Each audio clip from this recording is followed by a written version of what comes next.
আসসালামু আলাইকুম রহমতুল্লাহি ওবরাকাতু। আজকে আপনাদের সামনে পবিত্র রমজান মাসে ইফতারির ফজিলত সম্পর্কে কিঞ্চিত আলোকপাত করব ইনশাআল্লাহ। নবীজি সাল্লাল্লাহু আলাইহি সাল্লাম বলেন, কোনো ব্যক্তি যদি কোনো রোজাদারকে ইফতার করা তাহলে আল্লাহ রাব্বুল আলামিন ওই রোজাদারের সমপরিমাণ নেকি আল্লাহ তাআলা বান্দার আমলনামা দান করেন।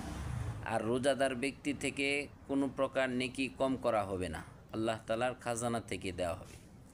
রাসূল সাল্লাল্লাহু আলাইহি সাল্লাম অন্য হাদিসে বলেন যে কোনো ব্যক্তি যদি একজন রোজাদারকে তৃপ্তি সহকারে খানা খাওয়া, কাল হাশরের মাঠে আল্লাহ রাব্বুল আলামিন তাকে হাউজে কাউসারের পানি থেকে পানি পান করাইবেন, যা জান্নাতে যাওয়ার আগ পর্যন্ত তার কোনো পিপাসা আসবে না। সুবহানাল্লাহ।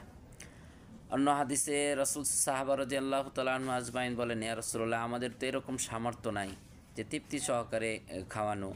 রাসূল সাল্লাল্লাহু আলাইহি সাল্লাম বলেন যে তৃপ্তি সহকারে খাওয়ানো শর্ত না, যদি কোনো ব্যক্তি পারে এক ফোঁটা পানি, একটা খেজুর বা পানি দিয়েও সে কী করতে পারে, রোজাদারকে ইফতার করাইতে পারে।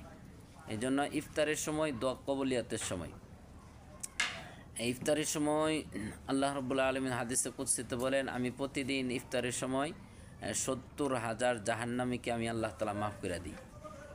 তাহলে 70,000 জাহান্নামীকে আল্লাহ তাআলা মাফ করে, এবং প্রতিদিন 70,000 করে। আবার রোজার সর্বশেষ দিনে ইফতারের সময় তার সমপরিমাণ জাহান্নামীকে আল্লাহ তাআলা মাফ করে দেন। তাই আল্লাহ তাআলা আমাদের সকলকে ইফতারের সময় বেশি বেশি দোয়া করার মতো তৌফিক দান করুন।